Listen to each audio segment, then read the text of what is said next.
Hello and welcome to the Growing Green podcast. Your host, Jeremiah Jennings, is the owner of Growing Green Landscapes in Birmingham, Alabama, and has a passion for growing the entrepreneurship community for those who are young in business.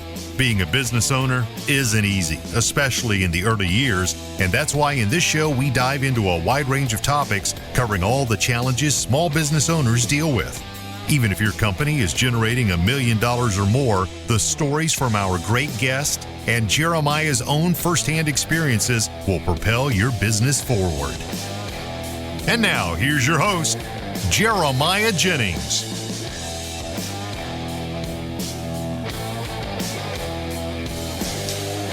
What's up, guys? We are in the foyer. I call it a foyer. What would you call this? A lobby? Yeah, foyer is good. Foyer, lobby. Yeah, foyer, lobby. We were in Dallas, and I called it a rotunda out there. It was a massive hotel we were in out there, and I called it a rotunda. So it's going to change every time. We're in the lobby here in, where are we at? Cape Coral, Florida. Man, it is somewhat organized chaos. People running everywhere, having a great time, building relationships and things. I'm here today with Amy Schultz. Amy, I'm excited to get to meet you. I'm excited to hear more about what you're doing at Lead Scene.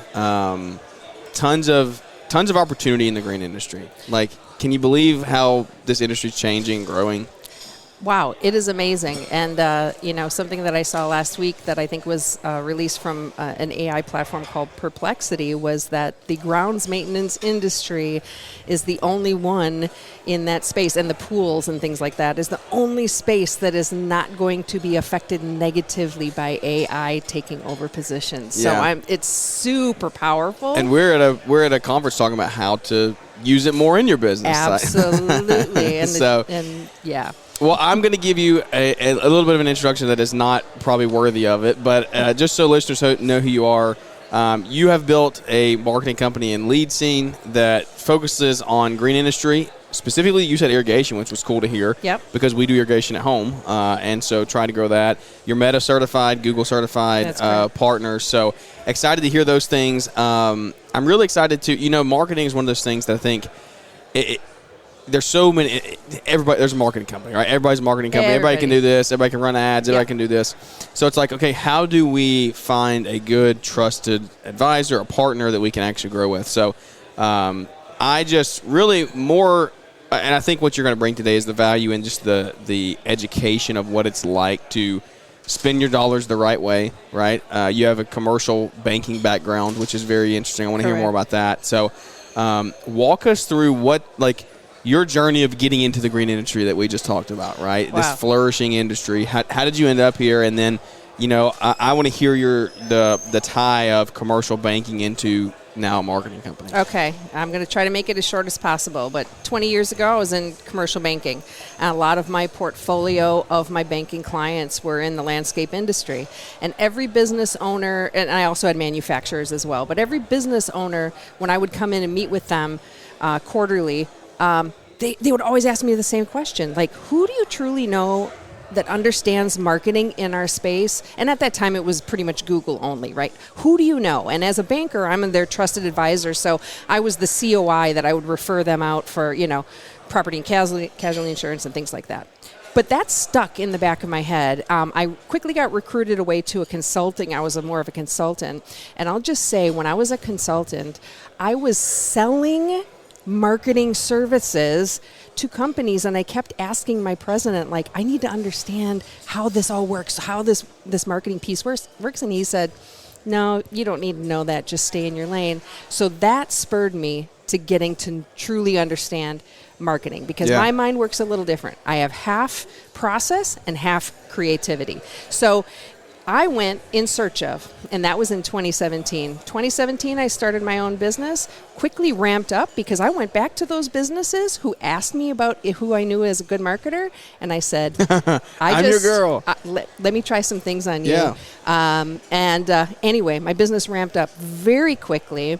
I quickly became known as the marketing person that could take any business and create marketing for it, because a lot of marketers, like you said, everybody says they're a marketer, but they literally sit behind a screen and they've never worked real world. Yeah. And understand how to tie marketing dollars to a financial return on investment. So I take my banking and my financial prowess, tie it into what I recommend to make sure that what they're going to be spending their money on is actually going to bring dollars back, multiplied. I love that. So, It's music to a contractor's ear, at least. Yeah, absolutely. So that's how I'm here, and I'm in my 9th year. Yeah. And a lot of people have come to me and referred me business, and I specialize in the irrigation space, landscaping, and snow. So that's really what I've honed into. I've divested and got rid of everybody else who wasn't that, and that's where I'm at. I love it. We're definitely going to dive into the irrigation here in a minute, but I do. So if this show's also out on YouTube, if you were listening to audio, you can go to YouTube and watch this. Go to Growing Green Podcast on YouTube. Check it out there. If you see me scrolling here on my iPad, I do have some questions that I want to run through. And usually my show is more of like a super conversational, like get to know. But I have a few prep questions that I want to dive into, and actually they're kind of pointed. But I think that the vibe I'm picking up on your personality is that you like that. Like you like that pointed answer type of like, I can give you some good stuff here. You have the knowledge for that. You're not just BSing your way through stuff. Yeah. That makes sense. Okay, got it. So, what is the most underrated or underused digital marketing channel for landscapers right now? Oh my God, I'm glad you hit on this, because I actually was just having a conversation with somebody over lunch about this exact same thing. Landscapers think that they need to, that they have to spend all their money mostly on Google. Yeah. Right? Because that's going to be high qualified people that are searching for your service right now. Mm-hmm. However, especially in the irrigation space, we bring in more leads and opportunity for the irrigation and landscaping space through Facebook and Meta, because we can literally target them at where they're at in their buying process. It's not just, oh my gosh, I need this, so I'm going to go to Google. However, people utilize Meta and Facebook as a search engine now. But we can target people via neighborhoods. We can target people via their income. We can target people regarding their the cars that they drive. We can target people who have recently been to Home Depot or are looking at home remodeling, so we know that they own their home or things like that. So from that standpoint, a lot of contractors discount how powerful Facebook is, and leads come in extremely less than Google. And now you've got all their data. You've now got all their data that you can remarket to them, whether they want to buy now or buy in 6 months. Yeah. So we make sure that whenever we do marketing. When you say leads come in less, you're saying it costs less? Lead. Cost per lead is less, okay. Cost Just per want lead. to make sure that was right. Now, they're not all high intent. You have to remember that. There are different parts of their buyer journey. However, we now collected their data. But you have their information. We have their information. Now we can remarket to them, whether it be email, text, or now we can remarket to them on Facebook. Yeah. And they're constantly seeing your brand and what you do, and they're like, oh my God, now I'm ready to pull that plug. So, talking Instagram, Facebook, we use Instagram personally for our social media, green industry focus. Not it's more B2B, not like growing green landscapes to our customers. Yep. Our Facebook is the opposite. Our Facebook is it is from here, from our service. It's our service business. That's what we are promoting. Yep. And so, I think a lot of people I've done it in the past. I've spent money on boosting a post or running an ad, right? And you're like, this just gets me nothing. People don't realize. Okay, so what are the ins and the outs here in a 60-second version of what we need to be doing? What Meta doesn't tell you when they're teasing you or persuading you to boost a post for $50 and you'll get in front of 3,500 people in your area. You don't get the targeting options that I get in what I call the black room of Facebook. They only give you maybe 20 to 50 targeting options when you boost a post. When you get into the back end, which is called the business manager in Facebook, when you get into the back end, I've got 2 million points of data that I can target people on. How does AI help you do that? Has it taught you ways to target? Have you learned anything from that? Has it helped you at all? In decision making, or has it just been Oh, absolutely. Yeah. And I'll tell you, I used to do this manually before AI was brought to our table. It helps me see what your competitors are spending their money on. That's what I've heard. And then and that's exactly how I then lay out a plan. where they're spending money, and I can anticipate how much they're spending money on and what platforms they're spending money on, and then I can share that with you as the business owner so you have an understanding, but then I put a plan to place and I tell you why I'm telling you this plan makes sense, because now we know your competitor encroachment. And I've got to tell you, some of the biggest aha moment that I have with the new clients that I work with is I'll ask them for their top competitors. I'll take a look at their top competition and what they're doing in the space, how much money or where they're spending money.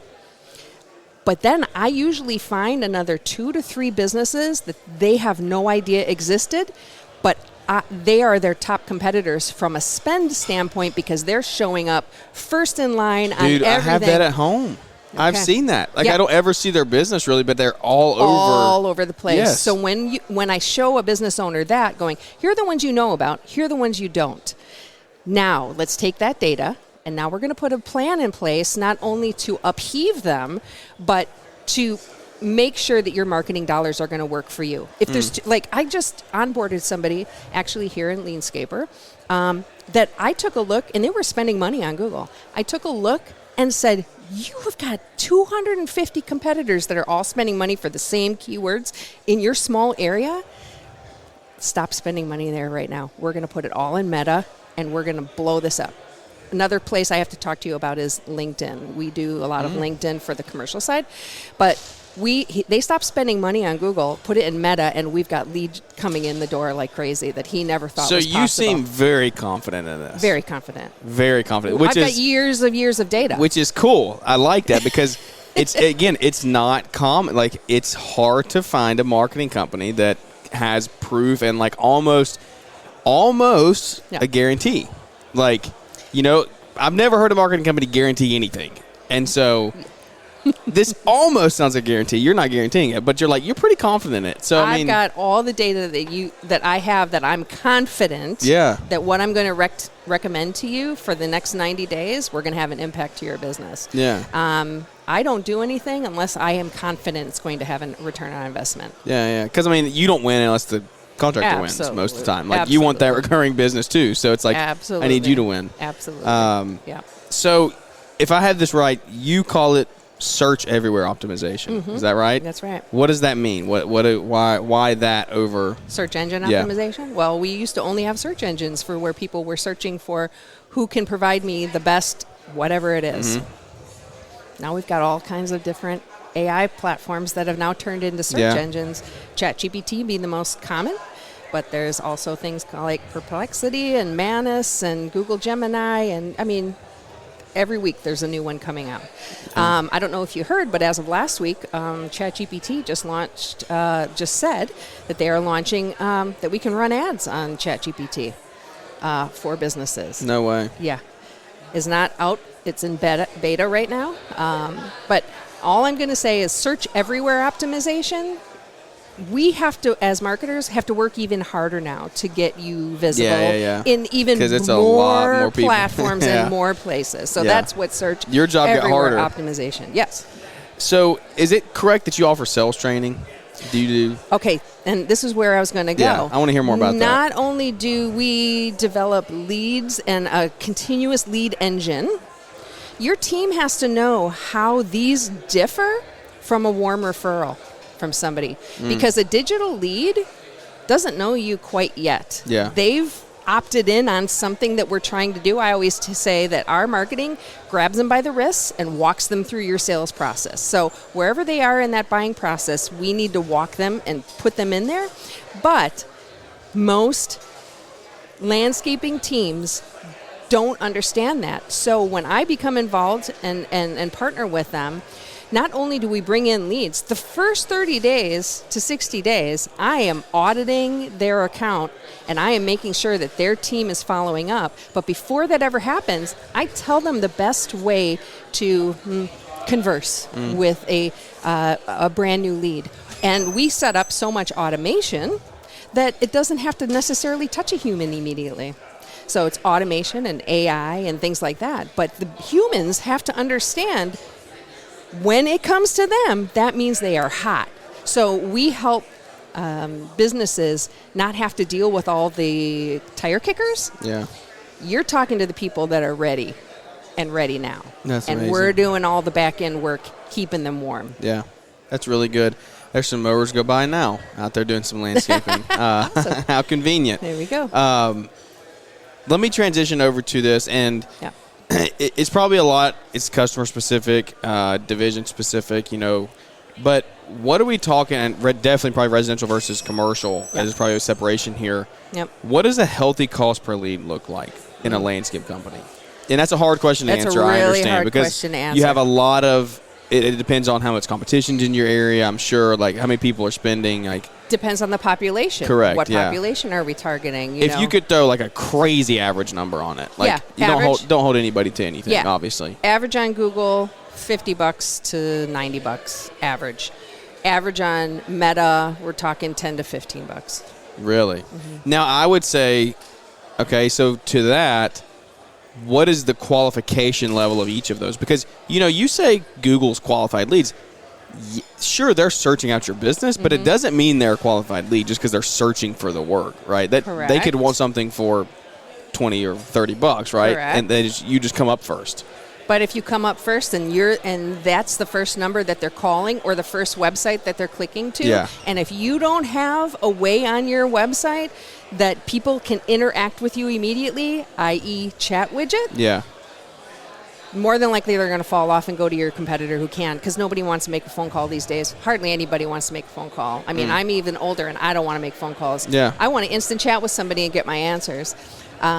So where's your question? No. So I think the you mentioned, like it sounded like earlier that you almost were like Google leads are qualified because they're searching you out, and I almost pushed back on that a little bit of like, sure they are searching you out, but it doesn't mean they're qualified. Like at all, because they could not. It doesn't mean they're qualified. So however, I think that they're higher intent. Their intent is to do something. Okay, I see that.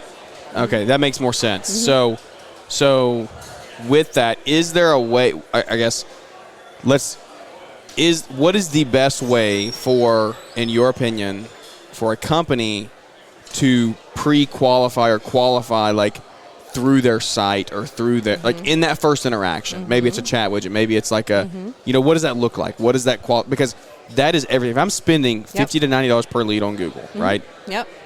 I don't want to interact with them unless I know that they're qualified. Like if I have a $120 minimum to show up, right? Well, for irrigation, $120 an hour. Well, if they don't know that, I don't want to talk to them. They need to know that before they call me. Yeah. Type thing.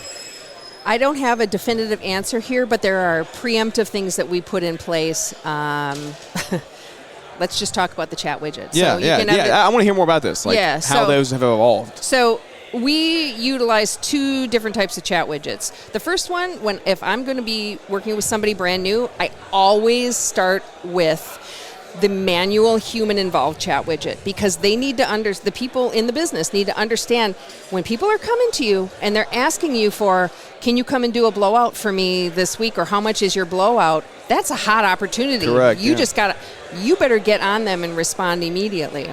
Now, I always start them out so your internal staff understand how urgent this is, and how if you're not interacting with them immediately, they're going to drop off and go to a competitor. Yeah, you need that. They need to get back with them quick. That's what the whole chat widget and being available and instant chatting. Now, I do work with like some solopreneurs, right? One guy shops. With that, we do put some automation in place. If they don't have an admin back at the office that's able to do it, we preemptively will start triggering it's if this, then that, right? Yeah. So they come in, say, what's your blowout? Now we're going to start questioning them, saying, oh, where's your property located? What's the address? How quickly are you looking to get this done? So now we're bubbling them up, right? How warm they are. Before it then maybe gets to you as a solopreneur, you're out doing, something else. It comes to your phone. Oh, this one's hot. All right, I'm going to text them back. Boom. So there's a couple different ways. Also, after they've become comfortable with manually chatting with people, like some of my companies that I work with have become so large that they're like, we can't have all of these people constantly chatting with people. It's impossible, yeah. So we've now implemented the whole AI being the front end. Conversational, and then when AI determines, based on what we feed it, that they're ready to talk to a human, then it gets forwarded to a human. So does that help? No, that's really good. Okay. I have seen, I've seen some people do pricing on websites that I'm interested to learn more about, like just custom ranges and really put really good like design projects and things in like this. But if you want something like this, it costs this or a range of this. So didn't know if that was applicable. But I like the widget there, and because the widgets are totally different than they used to be. Like totally different. They're way more complex. They're way more. Oh yeah. It's truly conversational. I've got to tell you though, like I've got one company here who I've been working with for now 4 to 5 years. The first time I talked to them, I said, "You're missing one thing on your website. I'd like to add this. I want to show you what happens." We added a chat widget to their website. Within 30 days, they called me back and said, "What else can you do?"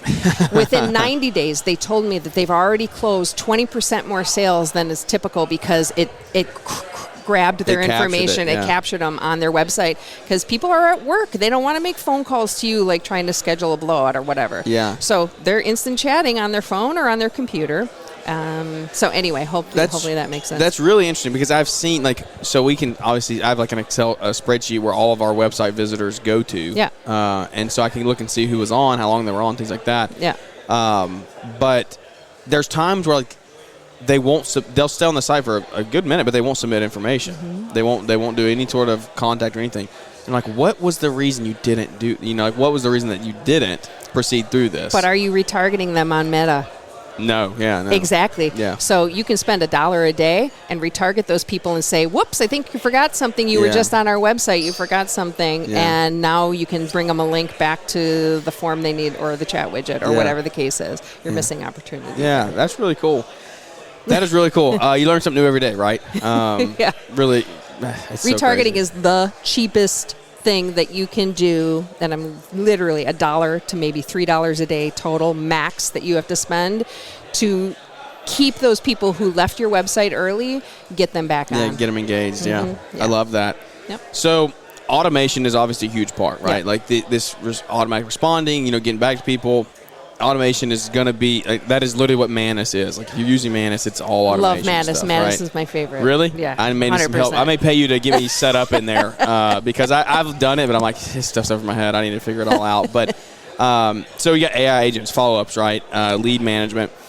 What is the minimum viable automation stack that you would say a landscape company needs in the next 2 to 3 years? Oh my gosh! Do you know how fast things are moving? For 6 me months. to predict Next 6 months. I'm going to say you need to start with a chat widget. If you don't have a chat widget on your website, you're missing so much business. You said automation stack. Or any AI stack, whatever, tech stack, whatever you want to call it. Anything that you're using that you're seeing is beneficial. Well, yeah, there's a lot of pieces to that. So let me just say this. I'm just going to give you one for each. Residential. If you're not retargeting your business, people who are landing on your website on Meta, Facebook, and Instagram for $1 to $3 a day, you're missing opportunity. If you're not also targeting them for their neighborhoods or whatever with a Meta campaign, you're missing opportunity. From a commercial side, if you are not present and have a business page on LinkedIn, you are missing commercial opportunity. And something that we didn't talk about is you can run the bells are ringing. You can run ads on LinkedIn. Those are quite expensive. They are. They're sort of equal, maybe a little bit more expensive than Google. However, you're getting in front of the right people. But we actually do something, we sort of backdoor it.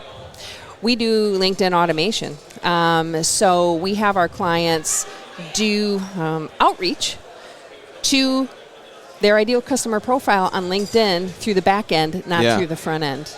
So it works really, really well from a commercial standpoint, and it's all automated as well. I'll just say that. If you're not present on LinkedIn and you want more commercial properties, you're missing out. If you're not retargeting on Meta and Facebook, you're missing out. From a stack perspective, it's hard for me to stack it unless I truly can look at the business. How does someone who doesn't have an Amy in their corner right now that's listening to this show, obviously the end goal is get in touch with whether it's Amy or somewhere out there that fits your business, right? Because Amy's not going to fit every business. Right. If they don't have that and they this afternoon want to do that on, because I get that question all the time, how do you get commercial leads? Like how do you get introduced? Well, you're sitting here saying pretty confidently LinkedIn's a good spot to be for commercial. So what can they do, like action item? Okay. On LinkedIn, you need to add a component that's called Sales Navigator to your LinkedIn profile, to your personal profile. Add Sales Navigator. They just bumped that up to, I think, $120 or $130 a month. However, it's really worth it. And you pay that LinkedIn directly. You can then search within the back end and call a list and query a list of ideal customer profiles, the ones that you determine. You tell it what you want it to find. It will then bring up a list, and now you can reach out to them directly. It'll have, if they offer their phone number or email, it'll have that right in there. So now you just got their information, and you can manually do that as well, or somebody in the office manually do it. Like I said, we set up automation so our business owners don't have to do that. However, get Sales Navigator on LinkedIn, start running some reports, and you're going to be blown away by how awesome these reports are and how many people you can get in front of. It's really interesting. I've never even heard of that. There you go. Learn something new every day. Learn 2 things new today. So, awesome. Well, Amy, I don't want to hold you up. Thankful for your time today. Well, thank you. Is there anything that we missed that you're like, hey, high level, we need to hit this before we go? Well, we hit the LinkedIn. That was the only thing I felt we were missing a little bit. But I think we hit everything. But bottom line is, if you're not present where your ideal customer profiles are present, you need to be. Okay. Find your ICP, guys. That's right. Find your ICP. Well, Amy, where can everybody get in touch with you, follow you, and connect with you if they want to get with you? Yeah, I mean, the easiest, go to my website, leadseen.com, LEADSEEN.com, and then all my contact information is there. Feel free to reach out to me on LinkedIn as well. Yeah. Fantastic. Well, guys, thank you so much for tuning in. I hope you enjoyed it. Thanks to the huge thanks to the Leanscaper team down here in Cape Coral, Florida, guys. These events are amazing. If you haven't been, you can come to your first one for free. There's tons of just the energy is high. Everyone's looking to grow and further their business. So you heard the bells ringing. It's time for us to get back in there. So we're going to wrap this one up, and we'll catch you here on the next one. All right, See you guys. Thank you so much. Thanks for tuning in to the Growing Green podcast. It is an honor to have you listening, and we hope you receive valuable advice to help take your business to the next level. Don't forget to follow the podcast so you'll be notified when our next episode drops.